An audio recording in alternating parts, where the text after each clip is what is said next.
Action. Hello, जोंनि दा Mumbai film सिटिनि live श' indoor स्टेडियामाव दङ। बेहाय दा माने अडियन्सनिफ्राय साफा सानै आर्टिस्टफोरखौ स्टेजाव लांनानै लाइभ देखायहोगोन। बिनि थाखाय नोंथांमोना दान्दिसेनोथ' जोंजों मेरला आर्टिस्ट दङ, बिथांमोनाबो एक्टिं खालामगोन। लोगोसे जोंनि मुम्बाइनि बर' ससाइटिनि प्रेसिडेन्टआबो एक्टिं खालामगोन।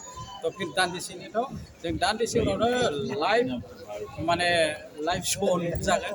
तो फिर बाय मुम्बाइ हेलौ नै दा खेबगासिनो माबाया एक्टर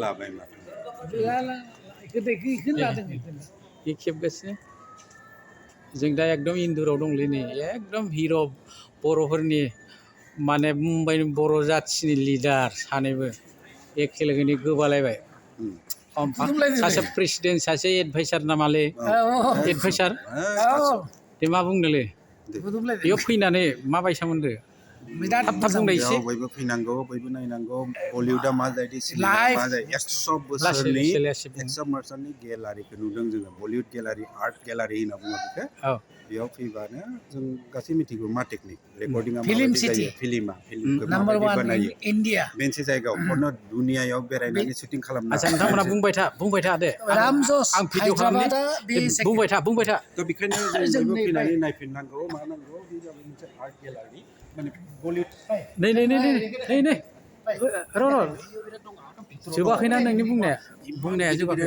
माने गासै फिल्म स्टारफोरनि मोनसे बेयाव दङ आरो आर्ट गेलारि होनना बुङो। गासै एक्टर एक्ट्रेसजों रियेल फट' लानाय बायदि लानो हागोन। जों बेयाव हाबगोन दाथ' अनलि टेकनिक माबायदि रेकर्डिं खालामो बेखौ जों नुबाय। दा बेहाय बिनि उनाव जोंनाव रियेल माबायदि एक्टिं जायो, रियेला माबायदि मोसायो, दा बिदि बेयाव थांगोन जोङो। नङा आं सोंनो नागिरनाया जाहैबाय बिदि स्टुडिअ जोंनो नांगौना नाङा बड'लेण्डआव? मानो नाङा बेलाय नांथारगौ। जोंनि बड'लेण्डआव गैया, गुवाहाटियावनो गैया, आसामावनो गैया। माबोरै हानो बेखौलाय फैसानि बाथ्रा। बलिउड बेयावनो दं। बेयाव फैनानै बे बुस्थुआ गैया। दे मा सानदो बिटिआरनि चिफखौ माबा बुंनो नामा? नोंथांमोना नाय जोंनोबो बयबो सुबिदा होनांगौ। साइन्टिस्टनि जुग, साइन्टिफिक जुग नालाय बयबो गोजान मडार्न टेकनिकाव जोङो सिनेमा बानायनांगोन, मडार्न टेकनिकाव जों मिथिनांगौ। नोंथांमोना बड'लेण्डआव लाना थां, नोंथांमोना बलिउडआव नायफै, बलिउडआव माबायदि शुटिं जायो, बलिउडआव माबायदि जायो, टलिउडआव माबायदि जायो। रियेल लाइफआव नोंथांमोना बेयाव फैबासो गाव मोनगोन। इभेन बिथांमोना लकडाउनाव 2 मास थाफैदोंमोन आलायारनखौ लांनो बे स्टुडिअ', खिन्थु बे स्टुडिअ'निफ्राय आलायारनखौ लाना थांदोंमोन। फै बेयाव जायो, बेयाव रेकर्डिं जायो, बेयाव गासैबो जायो, बेयावनो लाखिजोबो आरो। आচ্ছা ये मन्दिर दङ बेदर खुलुमबाथ' खुलुमनोबा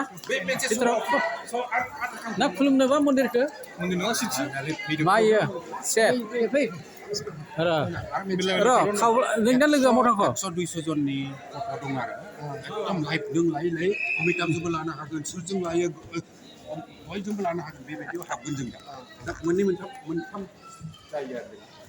नुबाय रायजो नायदो बर' आर्टिस्टफोर नायदो नै माव हाबना दंफैयो जोङो मुम्बाइनि फिल्म सिटियाव। बलिउडनि दा जोङो बलिउडनि जों इन्दुराव आउटडोरखौथ' गिदिंना फैबाय। नोंथांमोनाबो फैयोबा नोंथांमोना फैयोबा बे मानैखौ लोगोआव फ्रि देखायगोन। फैनो दाबाव आरो फैयाबाथ' आरो माव नुबावनो जाम्बाफोर नोंसोरलाय। दे बिदिब्ला बिथिं नङा ओरैजासो एखेथ' नै आदा थांबाय बिरेन्दाया भितराव। बेयाव दा एक्टिंनि माबा लाइभ श' जागोन। बेहाय जोङो एसे माबाफोर हायो नामा नायनो एक्टिंनि लाइभ श'। आচ্ছা लाइभ श'आबो जा एक्टिंनिया हा बुजा एक्टिंनि लाइभ श'आबो जा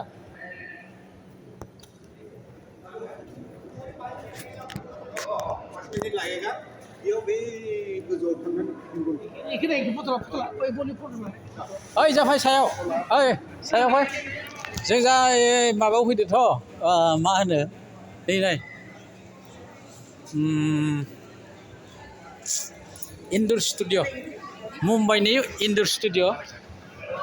बिनिफ्राय मा होनो गोजौआव थांगासिनो जों, गोजौआव गाखोगासिनो गोजौ मा होनदों गोजौआव गाखोगासिनो गोजौनिफ्राय बेफोराव शुटिं जायो माने हिन्दी फिल्मफ्रा बेखौ नोंथांमोना देखायदों जों दा बेहाय नै शुटिं जायो ओरैहाय नायदो सिङाव बेखौ नायदो जा माबा जसिगोन नै दा गोदान एक्टरा माबायाव नै बे जबाय आच्चा नोंनि हाबाया जुदि बेयाव जायोबा मा नोंनि हाबाया बेयाव जाजानो लुगैना लुगैया गोसा बुंहरा दे मा मिनिबाय थायो र' गैया रिटेक गैया रिटेक गैया न' रिटेक लाइभ जाबाय दं ओइ माव थांद' हा आच्चा नै जोङो इनिफ्राय ओंखारबाय बेयावबो शुटिं जायोमोनथ' एबार ओंखारलाङोसै जोङो नै मार फाग्ला जायगायाव हाबफैदो जों बहुद फैसा लाबाय सासेयाव 1000 लादो एक्सट्रा आरो एक्सट्रा 500सो थांबाय सासेयाव 6 जोनाव 3000 6 जोनाव 3000 नायबायल' था नोंथांमोना सिंनि इनडुर बे गिदिर गिदिर शुटिं जायो बे गिदिर गिदिर फिल्मनि ओइ नै सेलफि लानो नामा नै फट' बेयाव फट' लानो र'